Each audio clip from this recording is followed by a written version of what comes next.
Hello and welcome to the Runners World podcast with me, Rick Pearson. And me, Ben Hobson. Today we are celebrating 30 years of Runners World in the UK. Yeah. So in our 30th anniversary issue out at the end of August, we profile 6 runners that represent a cross-section of the running community in 2023. And Ben, you popped along to the cover shoot to have a quick behind-the-scenes chat with each individual about what running means to them. I certainly did. Hell of a day it was too. Yeah, very nice. We rolled out all the stops. There were snacks.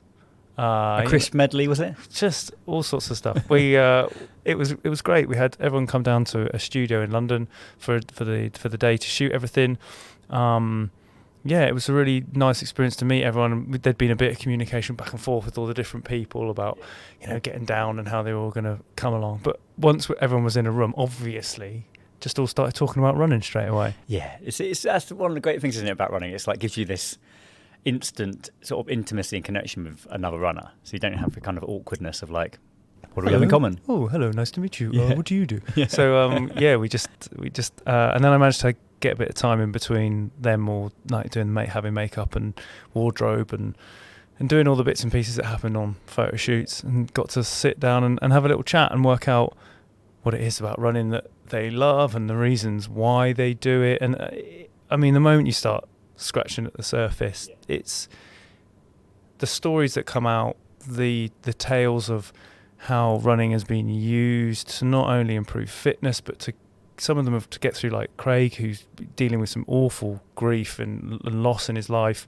where running sat in his life and his journey, and then someone like Fiona, who's always loved running and has used running to make great change within running. Same with Tasha, who's the founder of Black Girls Do Run, and where she started running years ago, and like now is fronts this campaign and movement and organisation to sort of make running a better place. And it's just you just meet all these people, and the running part is the sort of thread, but the tapestry is huge. There's huge variety. Yeah, exactly.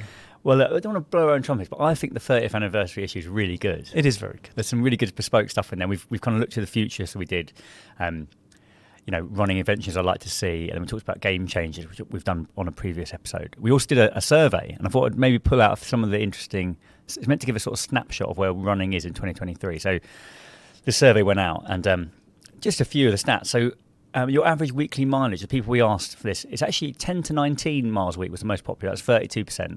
And that was followed by 20 to 29 miles a week, 23%. And interestingly, only 17% of those surveys ran more than 30 miles a week, which is quite interesting. Most people run 3 days. That was the most popular 3 days a week, 35%, followed by 4 days, 21%. Road was easily the most popular surface, 71%, compared to 17% on the trail. Treadmill accounted for about 4% of the vote. And finally, hey, this is good for us, 72% of respondents listened to audio on the run. The most popular choices are music. Well, yes, I'm fine with that. That's fine. And also podcast, 31%. So hopefully this one. So we're 30% of 60%. Something. Yeah. All right, fine. Don't look into it too much, Ben. No. Black Panther works 70% whatever. Yeah. 70% of the time it works every time. Yeah. Some interesting stuff, and there's lots more of that in the mag. So yeah, if you're not already subscribed to Runners World, good time to do so.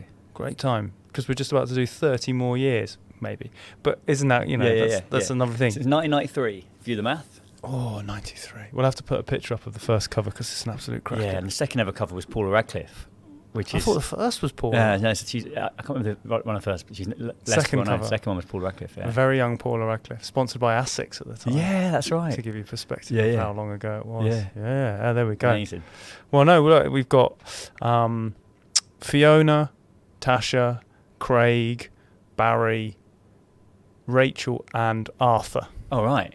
Good memory. I don't know if I've got them in the right order there, but in the upcoming episode, I basically sit down with each of them individually, and you've just got back-to-back accounts from them about the day, about running, what it means to them, what they want to do in the future with running, where it's got them, where it's going, all that sort of stuff. All right. Let's do it. Let's talk to them. Guest of the week. Here in the studio, guest of the week. Sometimes on the phone, could be an athlete, could be a physio or a complete unknown. Fiona, thank you for joining us. Thanks for having me. You've just had your picture taken multiple times. I have. That was definitely an experience. We're here at the shoot for the 30th anniversary of Runners World, and yourself and a few others are going to be on the cover. I just kind of wanted to get a gauge of what running means to you, as we're here to sort of celebrate running and the time that we've been doing it and the magazine's been out. When did you start running? So I actually started running all the way back in 2011. It sounds extreme, but it's what happened. I woke up one morning, looked at my life and thought, this isn't who I thought I was going to be at this age. So I signed up for a marathon 6 months from that date, literally couldn't run around the block, and then just taught myself to run. That's amazing. Did you like Couch to 5K? Was it anything like, it was literally out the door? Couch to 5K wasn't really around then. Yeah. And if it was, I don't think it was advertised to people like me who were so inactive that I wouldn't have known to even find that. I have recently done Couch to 5K, and I think it's so well signposted nowadays. It's a brilliant resource, but this was 2011, so I had a book and I would tick off my runs that I did. It took me 5 hours 47 minutes to do that first marathon, so it was not quick, it wasn't pretty, but hey, I did it. How did you feel like obviously launching into running in a sort of like way that was like, I need to make change?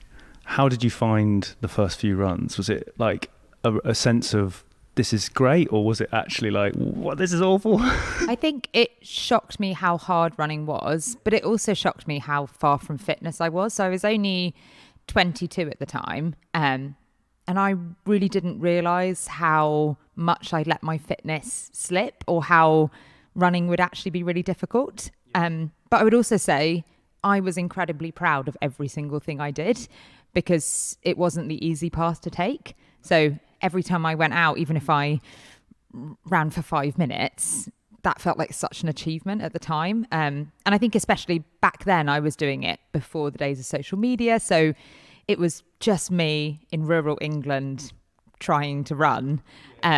Nowadays, I think there's so much support that you can get from things like social media, and you can celebrate that in some ways I almost wish that had been possible back then. Just because now you can see, certainly we'll get onto this very significant impact that social media can have on certain elements within running.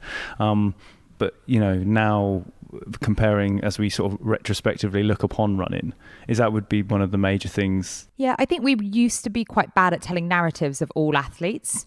And so I think we used to, as a society, only tell stories of runners being a very specific type, speed, pace, distance. And so I think one of the things that is so exciting is that we now are much better at telling narratives of everybody being able to see themselves as a runner.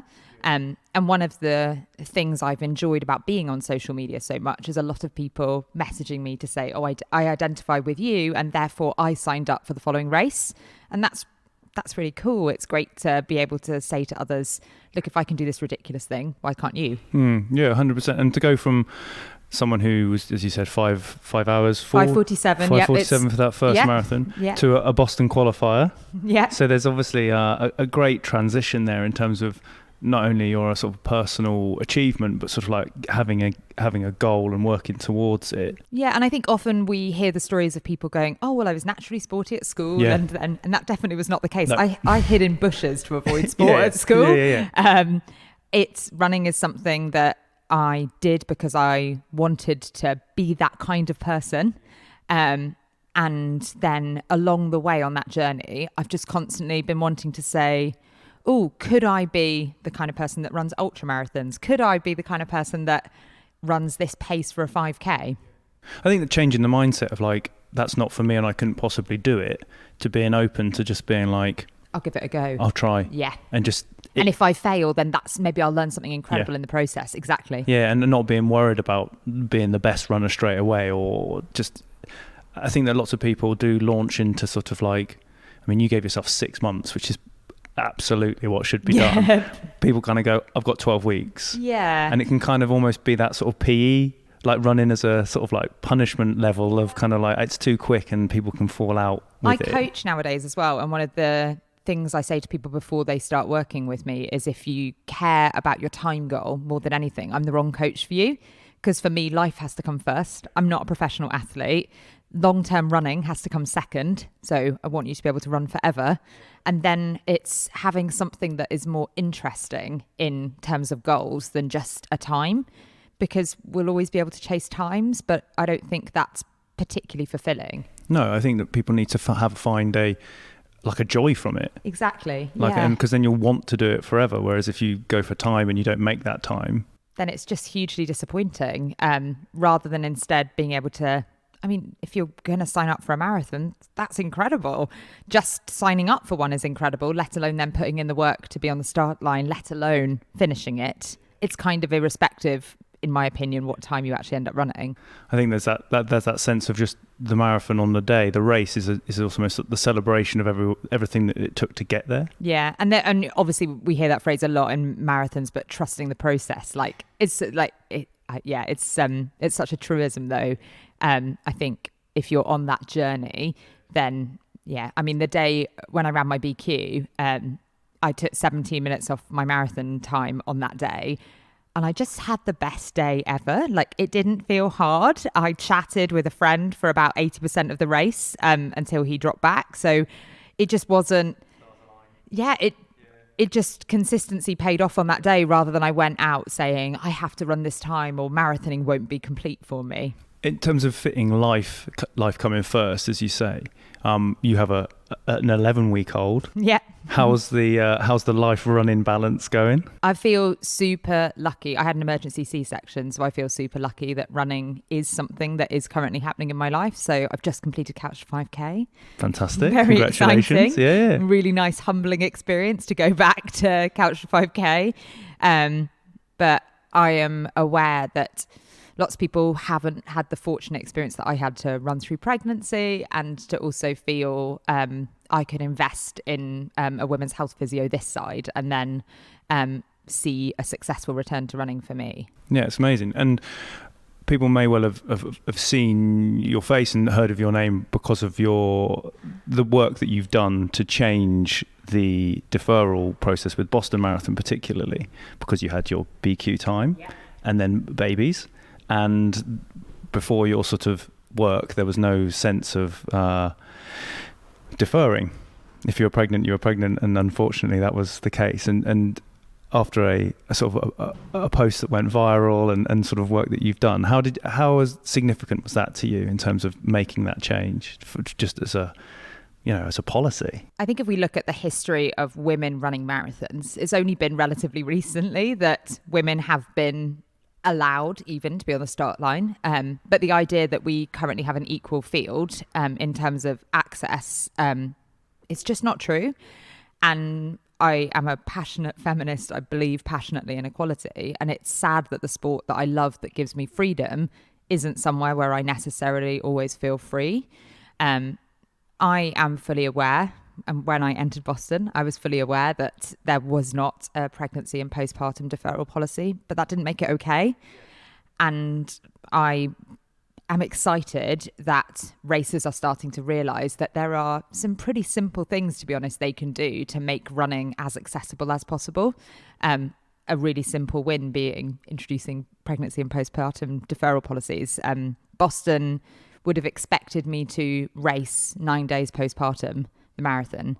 And they actually, interestingly, about a month after they brought in the deferral policy, they published a post on Instagram about a runner who was running 9 days afterwards.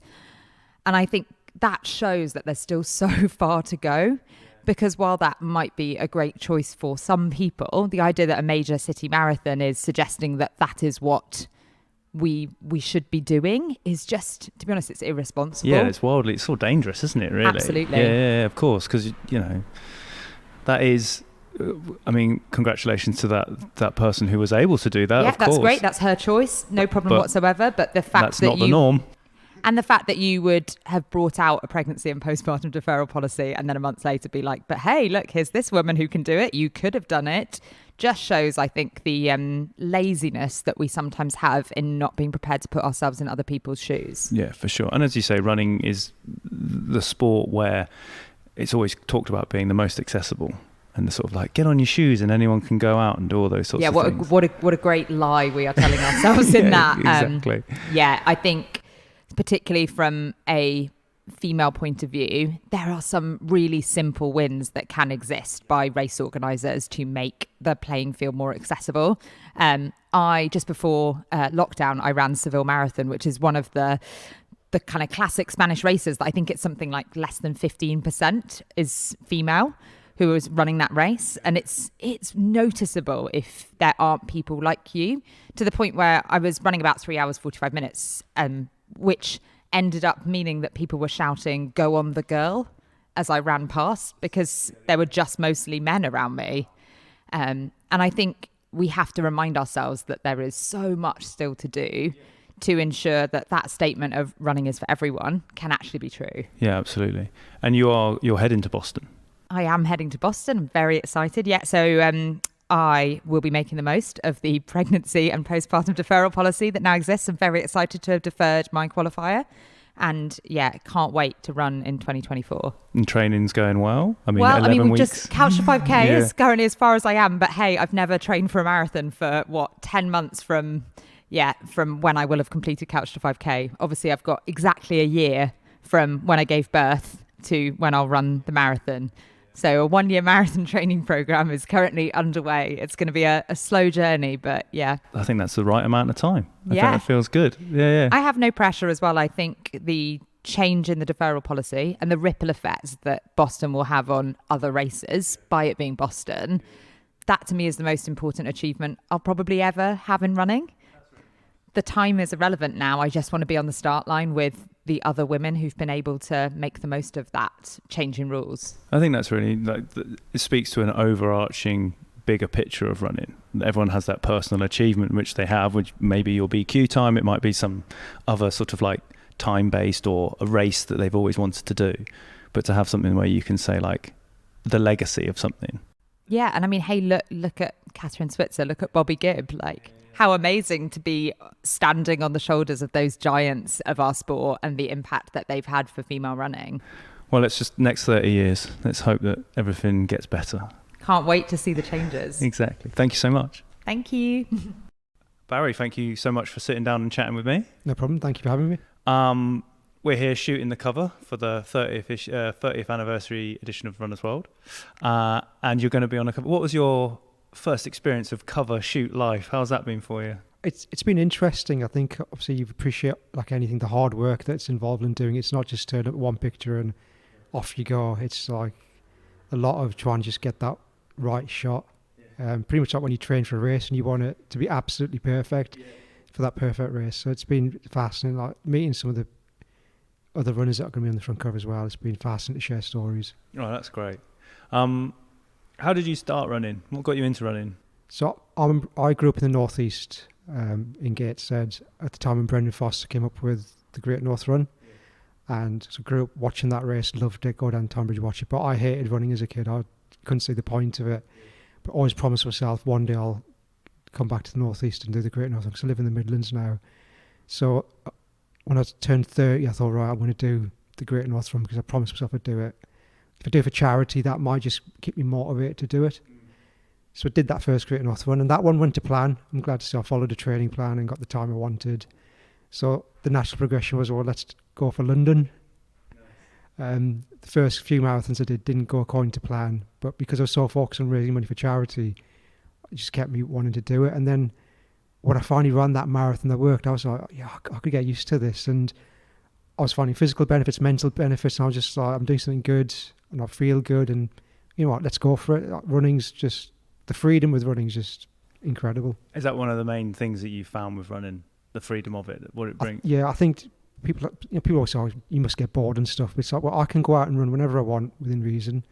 I can run how far I want, as fast as I want, and I control all of that. And if I change my mind during a run about how far I'm running, then I have that control. And I think that's the big thing, particularly in the digital age, is to have some sort of control and freedom of an aspect of your life. Are you a man who runs with lots of tech, or is it, as you say, separate a bit from the tech and the digital world? And I'll keep my watch because I am interested in distance that I've run, to record that. I listen to music a lot, so I'll have my phone with me, but just to listen to music through an app. But if I hear like notifications and stuff, I just don't pay any attention. People can ring me when I'm on the run. I don't care. This is my time and I'm running, and so apart from my watch, that's the only tech I really need. When did the Usain Bolt persona flourish into all its glory? That's a good one actually, because there's many times where I'd quit marathon running. I'd do a marathon. This is it, and I did London in 2011. I thought, that's it. I can't be doing any more marathons, and that one went quite well. And then I posted a picture of myself online when I found out I got a place through the old London Marathon system.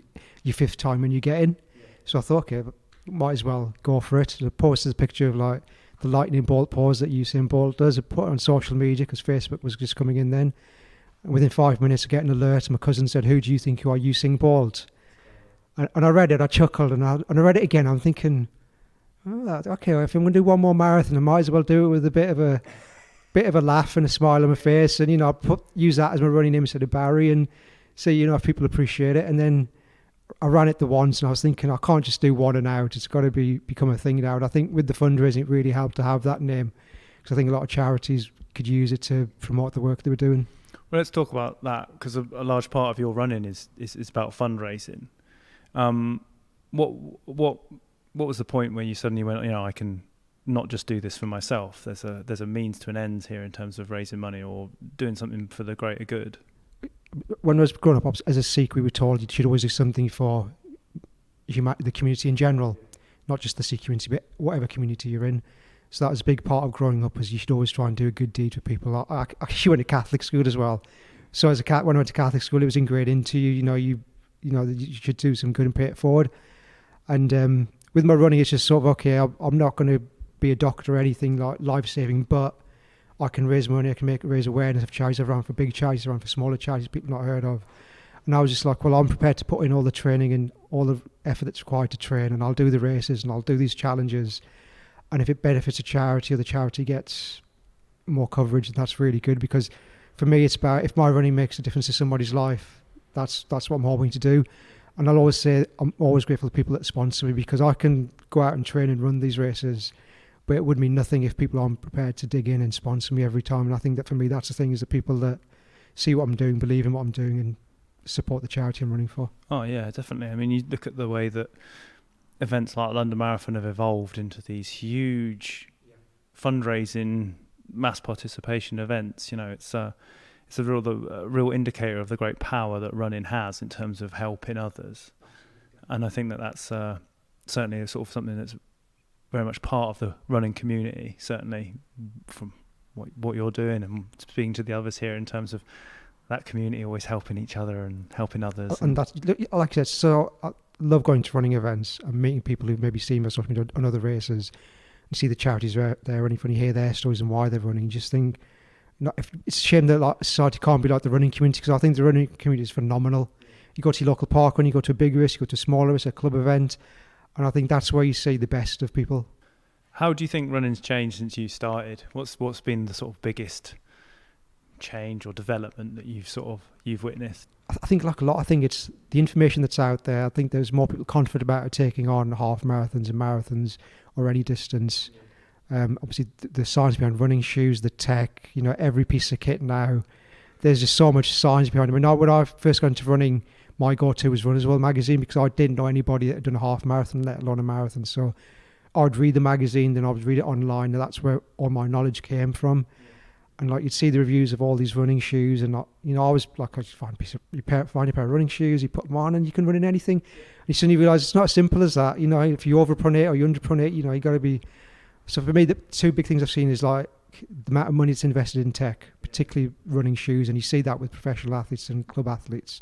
And the second thing is how accessible running is to everybody now, because you've got the big races, you've got parkrun, you've got things like Run Talk Run, you've got these brilliant little running communities popping up everywhere, focused on just getting people out and running. And it's not about running too far. That's not what you want to do. It's just about people enjoying what they do run. Yeah.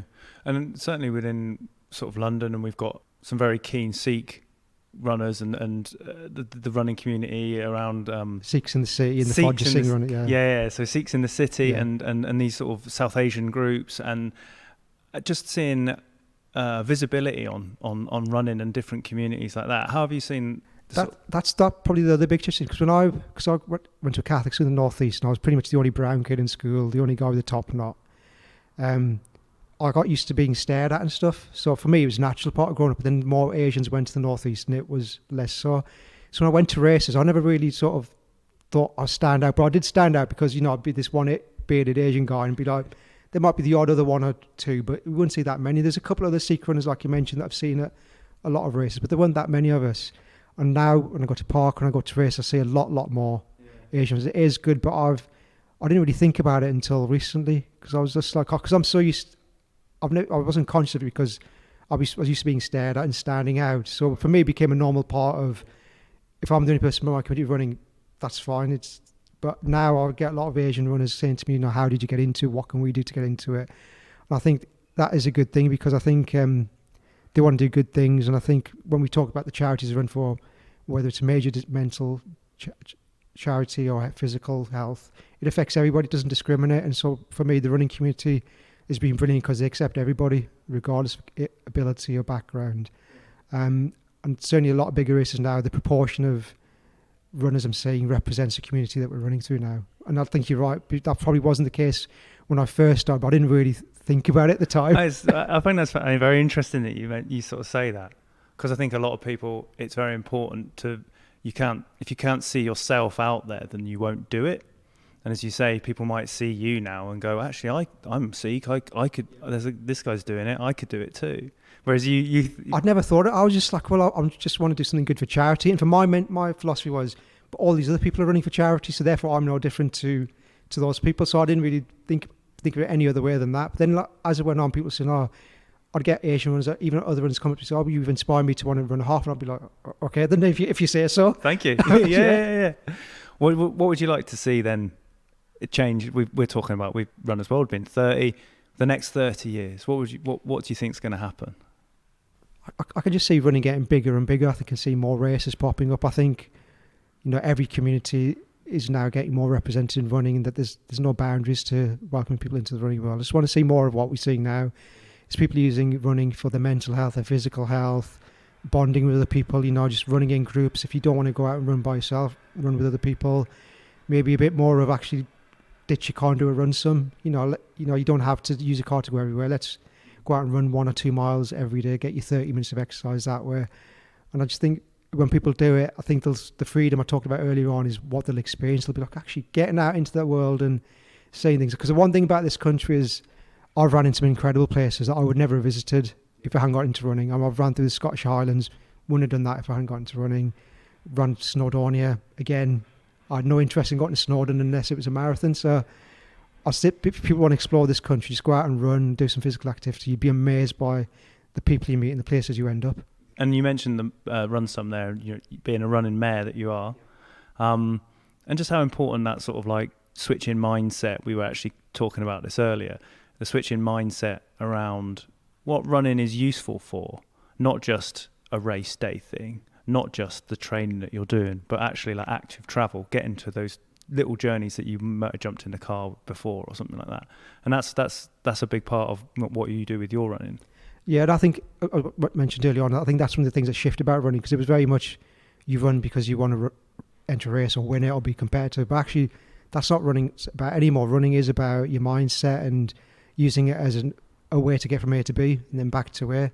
That, you know, going in the car isn't always the best way to actually get out and run with friends and family, because you don't do it by yourself. Get the family involved. You know, just say to your kids, let's go out, let's run, and it's a little reward at the end of it. Because as runners, we love our cake and coffee and donuts at the end. Yeah, Let's not lie about it. So, you know, a bit of an incentive for younger kids. You know, let's do a little run some, and it'll be worth it.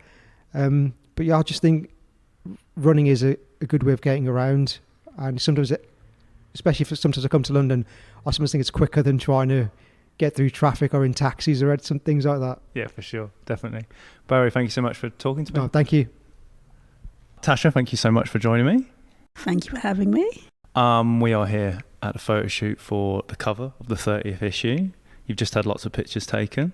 How was the cover shoot experience for you? Oh, it's brilliant. Like from the start, from getting here, makeup, having the photos taken. It's been a really fun day. It's quite interesting when you get an idea of when a photographer wants something very specific and you have to do it 100 times. Really difficult. So when you see like photos in the front of magazines, and you have to wonder how many times did they take that shot to get that particular picture that they chose for the front cover. Well, people will see the front cover now, so they'll know all the hard work that's gone into it. Let's talk about running.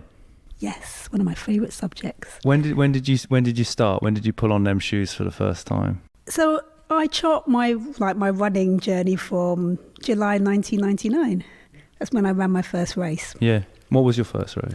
It was a 5-kilometre race in Hyde Park, and it was I think it was the Flora Women's Race. I used to do it every September till about the year 2000, I think. And before that, did you sign up to do that 5K off the back of nothing? Or had you been running sort of bits, how did you get to that 5K? So I went to the gym about 3 times a week prior to that, and my favourite piece of machine was the treadmill, which I ran on. And then one day prior to that race, I decided to run outside, and I loved it. And then saw the race advertised somewhere in a magazine. I've forgotten which magazine it was, and probably, and entered the race, and just loved it, and literally haven't stopped racing since. Amazing. And then you've built, since you started, you've done marathons and half marathons and everything, what's your favourite? So my favourite distance is half marathon. Do you have a favourite race? I have a favourite race. Oh my gosh, it changes every year. I think I have a favourite race for the particular year. This year, I think my favourite race is London Marathon. Oh, nice. Yeah. Okay. And how many times have you done London? 3 now. Yeah, 3, and I've done Paris once. And 2 virtual, because they count too. They definitely do. Those Still the self-supported same marathons difference. count. Yeah. That distance still counts. That still counts. What's the biggest change you've seen then in running since you started? Has it been participation levels? Has it been the crowds? Has it been just what's the biggest thing? Gosh, there's been so much change. So definitely participation levels, the amount of races that are on. Like you could literally run a race every single week now. In 1999, when I started running, there were hardly any races in London or the Southeast. I used to find a race in the back of Runner's World, and the Southeast was always like the smallest section, or they were just really kind of, I don't know how to get there, I won't enter that one. The technology, the amount of women that are running now, it's all drastically changed since I started running 24 years ago, actually, now it is. So nearly, the magazine and you aren't far off in terms. I know. This is good. You are the founder of Black Girls Do Run, which is, beyond personal achievements in running in terms of time and races that you've wanted to achieve. This is a much bigger sort of personal and legacy of the foundation of this group. What led you to setting it up? So it was just my lived experiences of going to races and not seeing many women that looked like me, or sometimes hardly any women at all.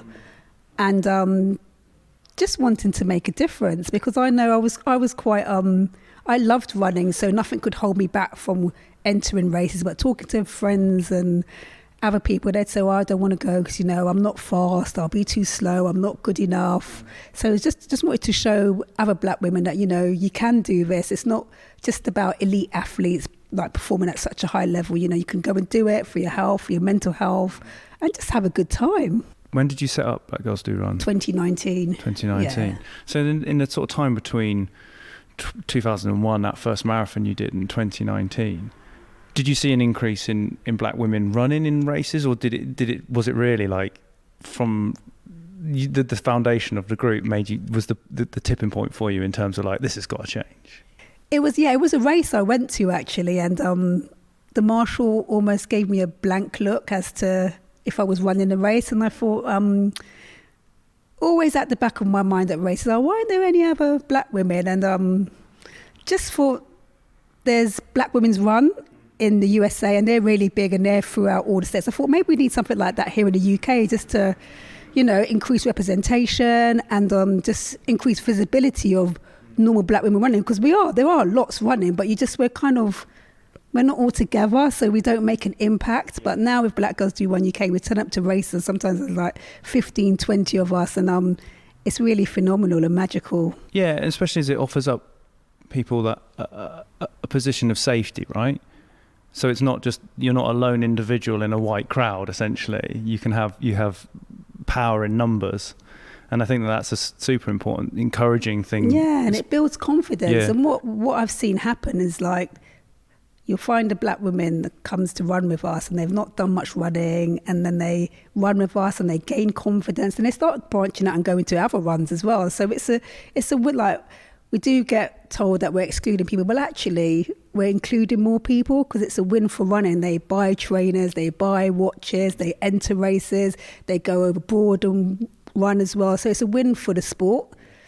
No, for sure. I mean, getting people into running is the main aim. Definitely, yeah. So if people think that having a club name, because it exclusively talks to a demographic, be it women, be it black people, you're not excluding others. You're just offering up. It's a very strange argument. Yeah. Yeah. But it's an argument we have often, but we're a big part of the running community as well, and that's really important to us because, we love running and we just want to bring the joy and introduce running to more and more women. Yeah, well, more power to that, I say.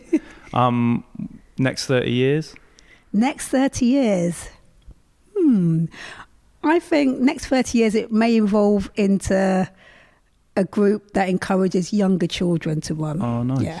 Yeah. The future in 30 years' time. I think hopefully 30 years' time we won't be needed because everybody will think that, running is for me, running is for everybody. So maybe just some, like, the younger generation coming up might need a bit of a push. But 30 years is a long way away. It is. Yeah. We can just hope for more change, more people running, more encouraging stuff like that. And more groups that are kind of focusing on niche areas. I think that's a really good thing. And it's just brilliant to see lots of other little groups supporting just different sections of people and nurturing them and bringing them to running. I love to see it. Yeah, I love to see it too. Tasha, thank you so much.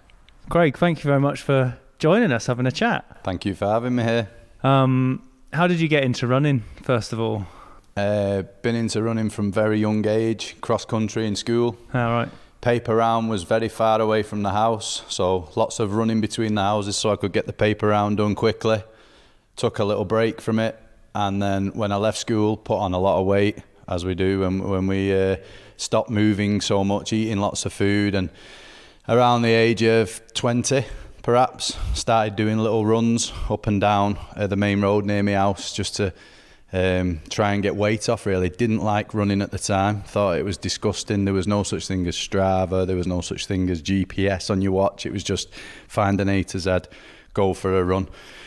And then lost weight through running, then stop, start. But then over time, as you get fitter and better with the running, you just start to fall in love with it because it can do things for your mental state, and it can put you in touch with other people who love the sport. And so in a very long-winded answer to your question, I started running when I was a child, paper rounds. And yeah, but it's always been a constant. It's like, as in, you the reason for doing it has changed over the years. Yes, constant, but it's always been a constant thing. Yes, it has, and I've never thought of it like that, but it's been a constant in my life, yeah. Now, since you started as a kid, are you sort of race focused, or do you just use it as a means to escape? Do you use it as a mental health thing? Is it a physical thing? So I started running again recently, a couple of years ago. Big push on it. My son died, had leukemia, and my wife was diagnosed with cancer. All happened in a very short space of time, and at first I turned to alcohol because I was a drinker, so I drank every weekend. I wouldn't call myself an alcoholic, but when my son first died, I started drinking a lot more frequently, more blackouts. It went on for about 2 or 3 months, and then I was trying to run at the same time to counteract what I was doing with drinking more, running more. Exactly. Whatever, yeah. And it was a Thursday. I went for a run. I always remember I went for a 10k, and I got halfway around the 10k and I had to stop on the Thursday. It was in October 2 years ago, And I remember holding my sides because I had pains and I was tired on the run. And I thought, I can't do both. So since then, I stopped drinking the alcohol and I've switched to the running. And I use running now because I wake up in the morning and all the thoughts of my son are still there, and the thoughts of even the everyday stuff, the bills, the economic times, everything that's going on, go for the run, and I can deal with it. And it's that simple. Once I've done the run, especially with the social events, you know, local meetups, local races, it's just a fantastic place to be. It's like being in the pub. You go out, you see everyone, you know, all these other local runners, but there's no roughness afterwards. There's just Strava, social media, you know. And at first, so when I joined the club, then I started chasing times now. So I do go for, only for me personally, I'm not competing with other people, but I'm going for PBs. I'm going for races that are known to be fast. I used to just go for a run. I still do enjoy going for a tick over run, maybe on a Sunday, just through the forest. No eye on the pace, but I do also now chase times, or try to when I'm injured at the moment. But you know, when I'm not injured, I try my best to push as fast as I can. And a great Hyde Village Striders, great club, joined it, and you know, the people there have took me under the wing. There's loads of runners there, too many names to mention, but they're literally, I walked in on the first night when I joined the club, everyone in there's got a smile on their face. You know, it's different. Again, I know I'm comparing it a lot to the pub. Pub's still a great place. I still go to the pub. I still see my friends in the pub. But you walk in a running club, everybody's smiling, and you go out together. And it's just been a life changer joining that club, because it's pushed me where maybe if I'd have just been doing the solo runs still now, I may have dipped off again, may have turned back to other means of, I've not had any antidepressants, you know, whether that's right or wrong, I don't know, but I just know running is getting me through a dark time in my life.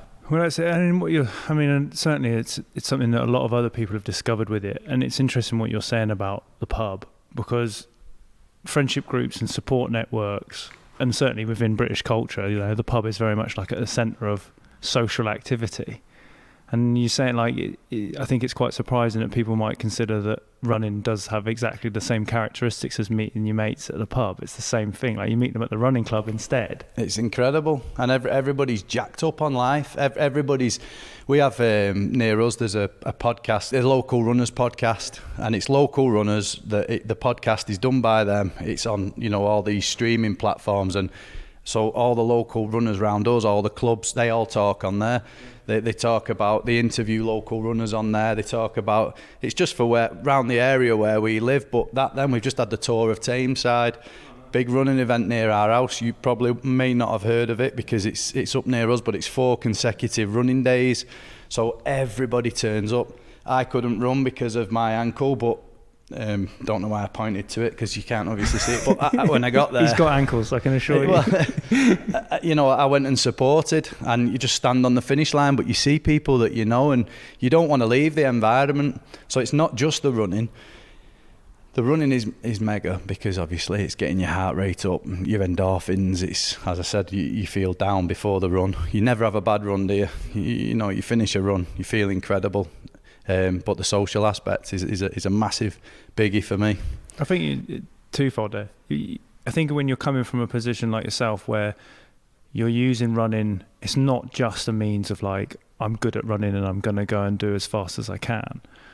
Your relationship with running now is very much in a grieving, healing relationship, which is a very different way that some other people might find running. So as you say, you're never having a bad run, because as you wake up in the morning and you instantly think about your son or your wife or whatever's going on in the world, as you say, and there's just a sort of, it's very cathartic. It's like a release valve, isn't it? Like, that's the sort of thing that running brings. It's, definitely, yeah.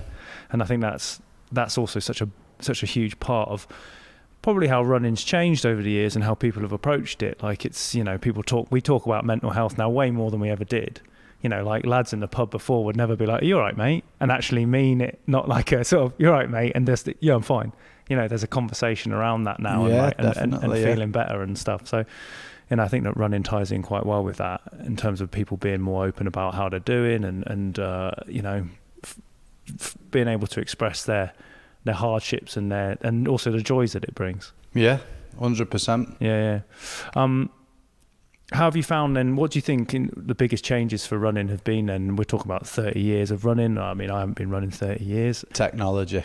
Well, this is what I was saying downstairs. I assume everybody's my age, and then I realise I'm a lot older than the people I'm talking to. So, there was no Strava when I first started running. No, this makes me feel old. There was no fancy footwear. You've got the carbon plates now, which obviously everyone's racing in, fantastic to run in. Even music, couldn't take music out, but I've stopped taking music out anyway now. Actually prefer the silence while I'm running, but yeah, the biggest change is technology. The Strava, and I often debate with people, is Strava, because it is a good thing, but have you ever been injured as a runner? Injured where it stopped, because obviously we all run through injury, don't we? But when it stops you and you're still looking on the Strava, it can be a little bit. I had a period where I actually just took myself off of it, and I stopped putting runs on it, because I was just like, as you said, I started running when none of this stuff existed, and I suddenly went, well, why do I feel compelled to be putting stuff on it? And I thought, actually, the reasons why aren't the healthiest. It's like, I want to be putting stuff out there for people to see rather than. Would you run a certain run if you couldn't put it on Strava? It's a common debate, isn't it? Everyone talks about it. Would you bother with that run if you couldn't Strava it? So I took the watch off. I got my Casio on, and I still will just. And is that how you run currently? Yeah. No, on day, not every time, because I if I'm training, I want to look at certain stuff, but. If I want to go out and just have a run and it not be anything more than just a run, and I'll just no tech, no phone, put the watch. I just have a watch on so I know what time it is, and off I go. And how do you find that when it's lovely? It took a while. It took me a while to get used to it. Do you not text people after or send someone a selfie? That's what just to make sure. I'm quite known for being out on a run and sort of let's get a selfie. Well, I think all runners are. It's selfies again. It goes the community everywhere, doesn't aspect. Once you've been for a run, it's on Strava, it's on Insta, it's on. You're posting about it wherever you are, and I think that's hugely important in terms of motivating others. Like sometimes you can see it where someone's been for a run. And they put a picture up and that's good. I'm glad they've done that. But then the other thing of that is comparison. If you start comparing yourself to everyone else. Yeah, that sucks the joy out of it a bit. Like unless you can improve, but then, you should compete with yourself, I think, and leave it at that. But it's hard because you're looking at other people. You do it in all walks of life, don't we? That's why we have an economy. You look around and think, I need to be just quicker than such a body, but in a friendly way. Yeah, it's great though. What do you have? What advice would you give to someone then who was starting out running? What would be your go-to bit of advice? Keep going, massively. So many people that I know, possibly a couch to 5K. You can do them at clubs. I know our club do them for free. You go down, they have a little group that they put on, but just keep going. So many people I speak to and they say, "Oh, I'd love to run like you, but." When I start, my knee hurts, or it hurts. It cuts my lungs. I can't breathe. Just keep going. One foot in front of the other. Take little steps at a time. If you do 500 meters one day, try to do 600 meters the next day. Build it up. And there's a lad at our club I'm really close to called Justin. Couch to 5K program 5 years ago. Couldn't run. Self-confessed. I'm no good. Not no good, but not got the capability to run 5K, and he's just run a sub-3 marathon. So it's just keep going. Just keep going. Again, a long-winded answer to your question, but you just got to keep pushing. That's my one piece of advice, and don't get too fixated on other people, because for me now, I'm looking at the times I'm running in. And I'm impressed with them, but there's so many people who are way quicker than me, and it's you can't look at other people. You've got to just focus on yourself, what you're getting out of it. Enjoy the socials, enjoy patting each other on the back. Get signed up to a club. Get yourself into a club. Don't think that you have to get fit to join a club. A lot of people say, I'd love to join a club, but I need to get there first. Just go to the club. They usually have groups. You'll take you out this, lesser speeds, quicker speeds, all different abilities, and you just go out and crack on, yeah. Craig, thank you very much. No, thank you very much. I've had a fantastic day. It's been an absolute pleasure. Rachel, thank you so much for joining us. Welcome. Thank you for inviting me. Let's talk about running. How did you get into running? Well, I've not been running for a long time. I only got into running when I was in my late 20s. The office where I was working in entered the Manchester 10K.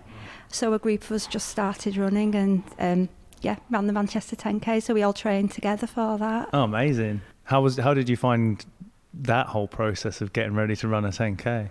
It was awesome. It was really funny because the first time we went out with a large group of people and we ran about 300 yards from the office, and me and my friend, we were exhausted, and they were like, right, that's the warm-up, like, let's carry on. And it was quite a shock to the system, but we ran along the canal, so we just run from one bridge to the next bridge, and then when we managed to run the whole length of the canal, it was a huge achievement. So we just worked up to it slowly, really. I think that's one of the things that when people start running, they kind of like the assumption that they have to go far or fast or anything like that. But just having those little, if it's bridge to bridge, like that's all that it takes. Yeah. And so, how long have you been running now? 12 years. 12 years. That's a pretty long time. Yes. What's been the most significant change you've seen in running? Since you started?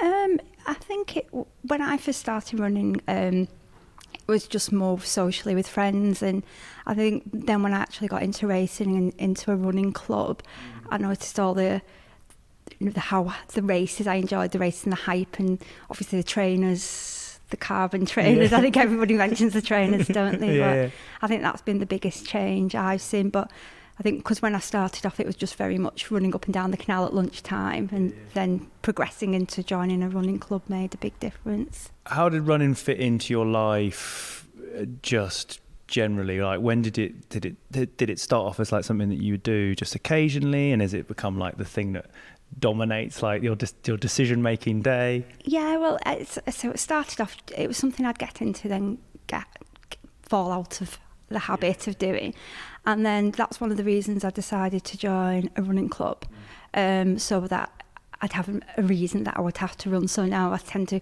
plan my days more around running than trying to fit running in. So it has changed the way. But I was diagnosed with cancer 3 years ago, and I used the running as part of my therapy. So after I had the treatment, I had 6 weeks of radiotherapy. I was actually listening to the Runners World podcast. And I think it was over lockdown and we couldn't get out, and I'd just gone for a walk, and I think Kieran was on it, and he said just go for a walk, and he said just run, doesn't matter how slow you are. And I can remember thinking, no, it doesn't matter how slow I am.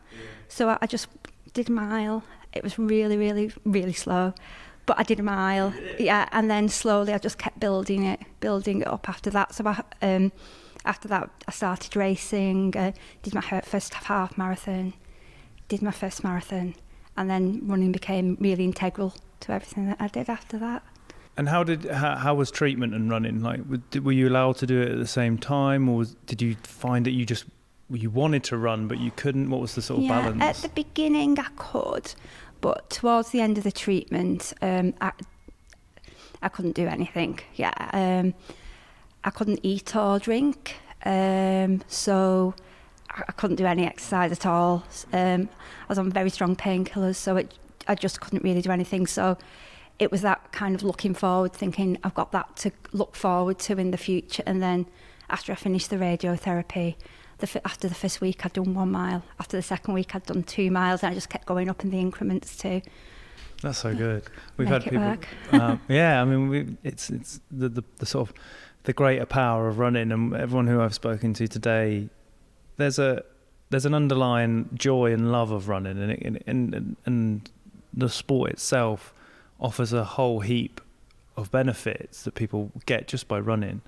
But then there's always these greater elements to it as well, and yourself with the treatment with cancer, and we're talking about people who are either using running to change their lives, and for other people, changing other people's lives through charity work, or they're using it to manage grief, or there's all these sort of like greater parts that running plays in the sort of spectrum of life. Did you ever think that running would be something that you'd lean on in harder times? No, when I was younger, I think if you would have told me that I'd be running when I was older, I would have laughed quite a lot at you, because I didn't enjoy sport when I was younger. I didn't take part in any sports, and obviously now we pay lots of money to go and run around. Yeah, well, we were talking over lunch. You were telling us you're a big fan of a race shoe.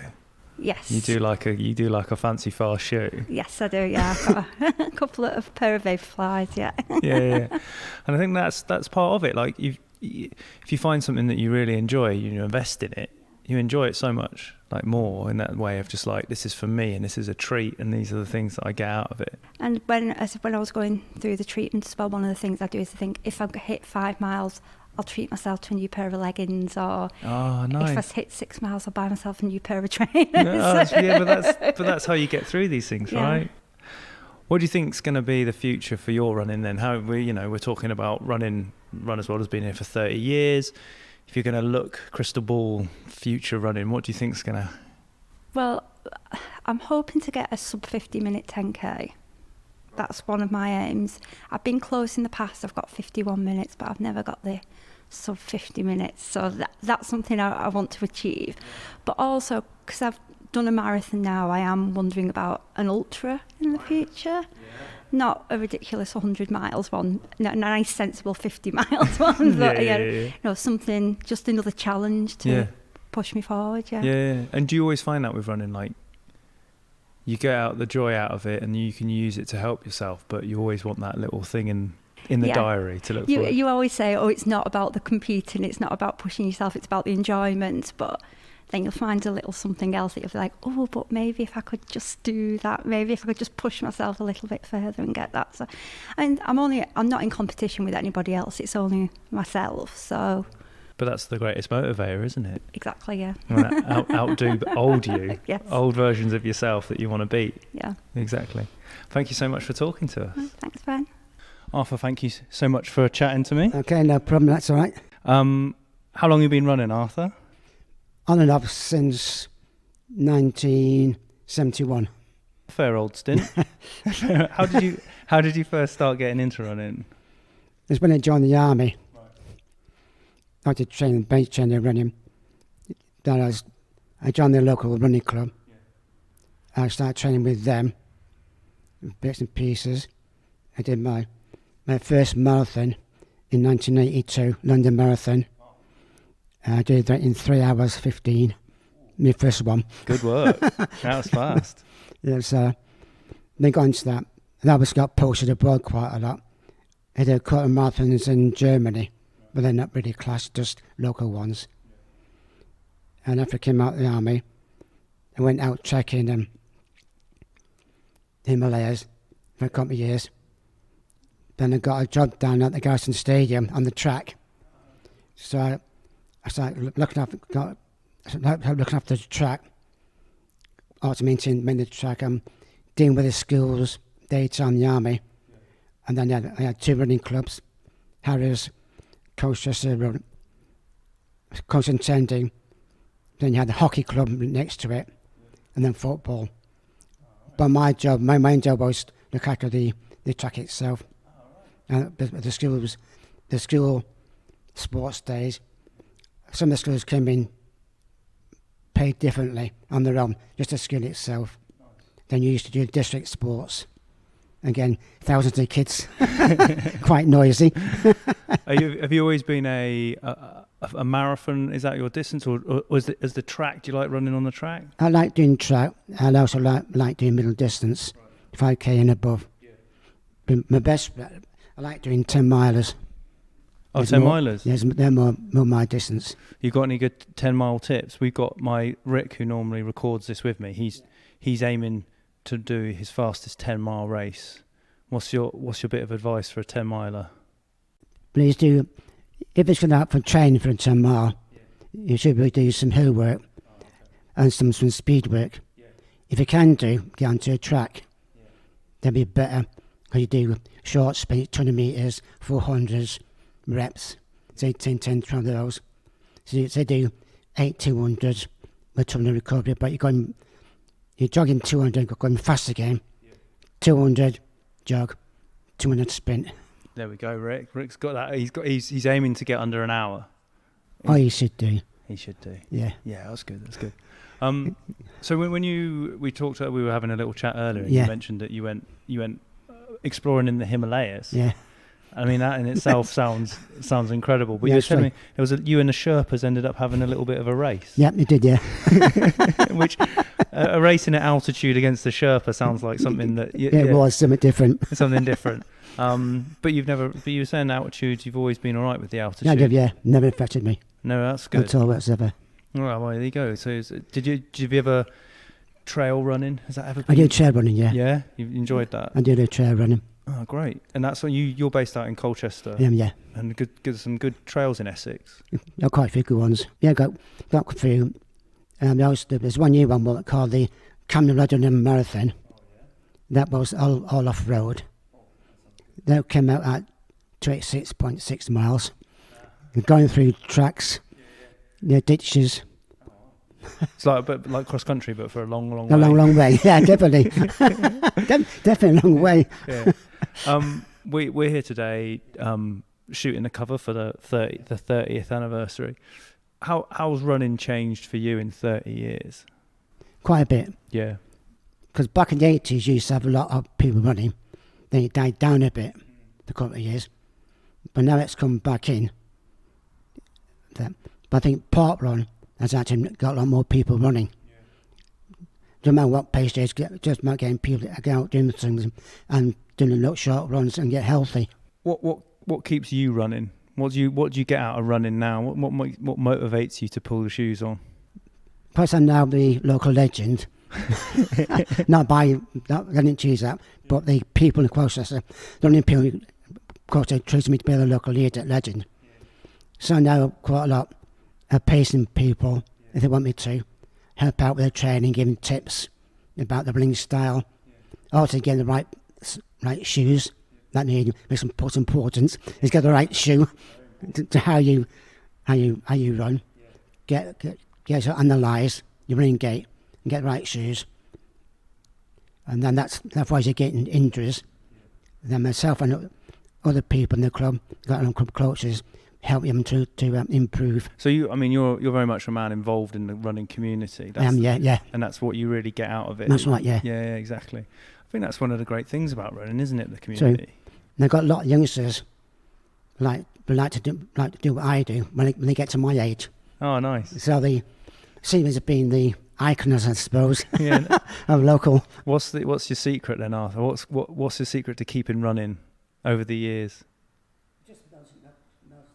Keep myself fit. Yeah. And motivation. Yeah. Motivation. You got a special diet, special tricks? No. Like a beer? Yeah. Got a beer. Arthur, thank you so much for talking to us. Thank you. Right. Thanks. Right. So that brings us to the end of this week's Run As Well podcast. Huge thanks to our many special guests and to you, of course, for listening. Yeah, big thanks to all the cover stars. It's amazing. And if you do see them out on if you're perusing your local Tesco's and you see it out on the shelves, pick it up. It's a great one. It's really good. If you're not out and about in a Tesco's, don't worry, because you can subscribe to the magazine. Very good.